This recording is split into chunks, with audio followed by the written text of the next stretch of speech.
Buenas tardes. Algunos ya me conocen. Mi nombre es Claudia Navarro. Para los que no me conocen, eh, me invitaron a trabajar el tema de diversidad sexual en 10 minutitos y de manera muy rápida les voy a tratar de explicar cómo es que se conforma la diversidad sexual. Tenemos en sexuología los 4 componentes de la sexualidad humana. El primero es el sexo, el segundo es la identidad, el tercero es el rol de género y el cuarto es la orientación sexual. El sexo se define como la condición biológica que nos hace ser machos o hembras y podemos tener por ahí un sexo biológico en base a nuestros cromosomas, otro en cuanto a nuestras hormonas, el sexo genital, el sexo estructural, etcétera. Nos vamos a ir a la identidad sexual. La identidad sexual se define como ese sentimiento que nos hace identificarnos psicológicamente como hombre o como mujer, ya como una construcción psicológica.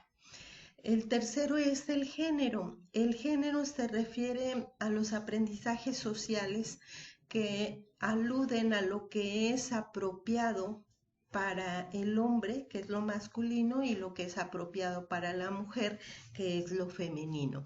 Y esto tiene que ver, pues obviamente, educación, a cultura y a tradiciones.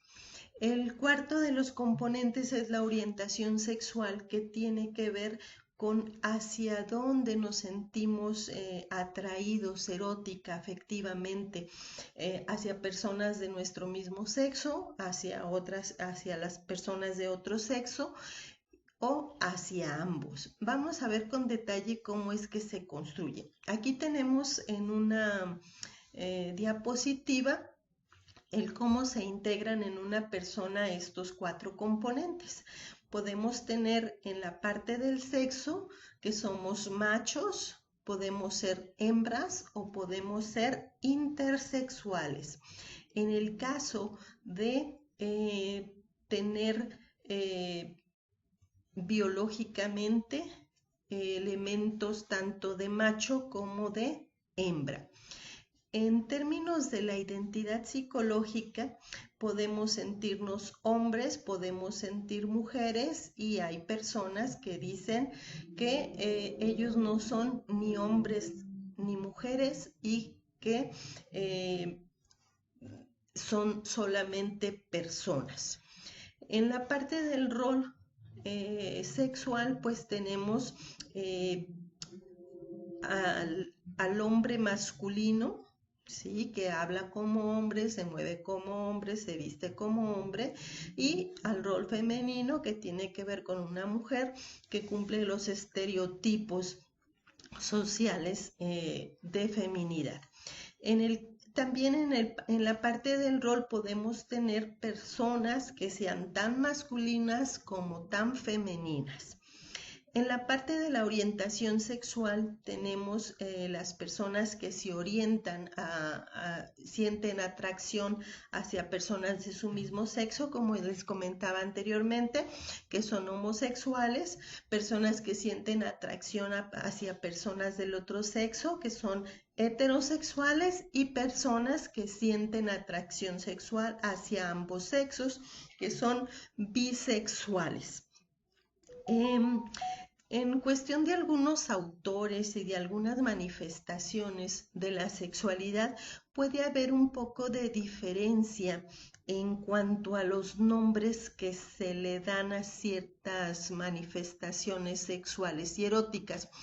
Y podríamos, por ejemplo, poner el caso de una persona transvesti que tendría que ver con un asunto relacionado al rol sexual, pero también podríamos hablar de las personas transgénero que ellos tienen una identidad diferente a su sexo de nacimiento.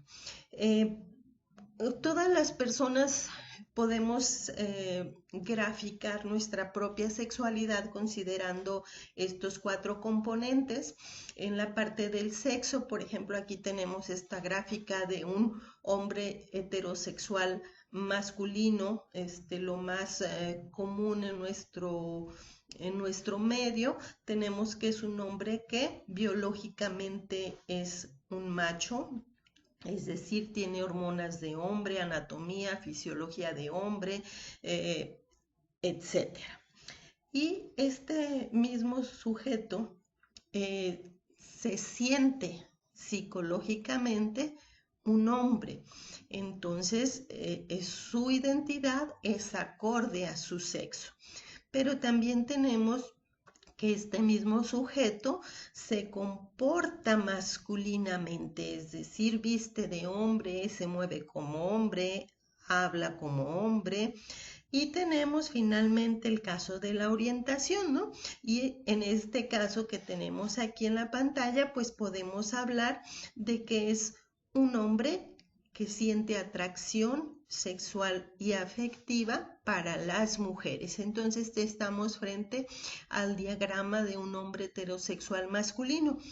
Combinando todos estos 4 componentes de la sexualidad, podemos tener un sinfín de posibilidades, ¿no? Entonces podemos tener, por ejemplo, personas que hayan nacido en términos como muy biológicos como machos, pero su identidad sea de mujer y que se puedan comportar al mismo tiempo como hombres y le guste relacionarse con mujeres.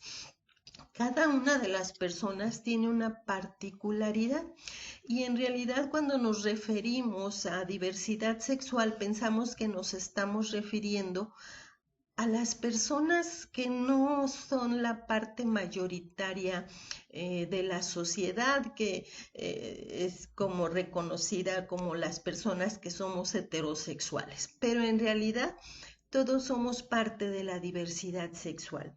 Nosotros en nuestras aulas tenemos muchos estudiantes que pertenecen a la comunidad de estudiantes que se le denomina LGBTTI y algunos le agregan una Q que tiene que ver con todas estas manifestaciones, ¿no?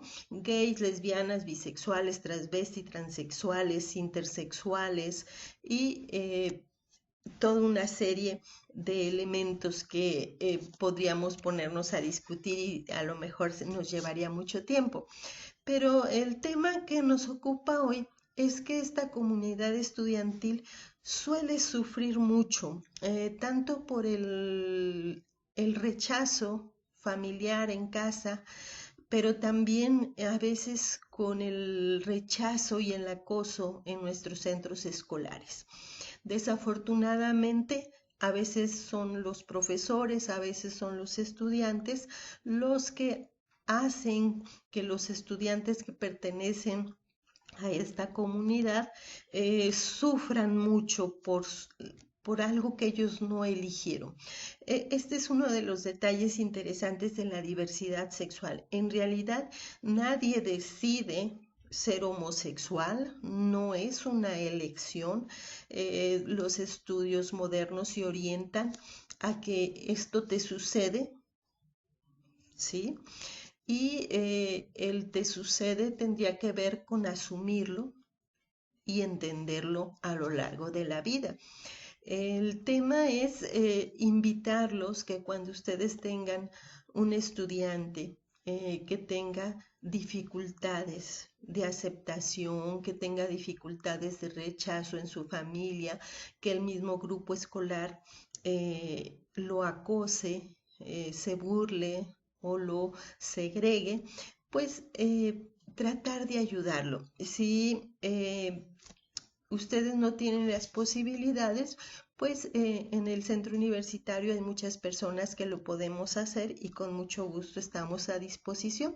Les voy a decir que algunas de estas expresiones sexuales han sido ya desde 3, 4 décadas declaradas como eso, como una expresión sexual, pero no como una enfermedad ni un trastorno. Entonces, los invitamos a que seamos abiertos, seamos amables, porque estos chicos han vivido con el rechazo, han vivido con la exclusión social y desarrollan muchos problemas. Eh, por alguna razón que ellos no eligieron, por la cuestión que sea, no nos es permitido hacer un señalamiento considerándolos como personas anormales o con alguna problemática emocional. La problemática emocional se hace porque se les rechaza, la problemática emocional se hace por la ignorancia y por los prejuicios. Entonces, pues la invitación es que si necesitan ampliar un tema, este tema un poco más, pues recurran a las personas que estamos a sus órdenes para hacerlo, o en su debido caso que nos deriven a sus estudiantes para darles alguna orientación al respecto. Pues muchas gracias.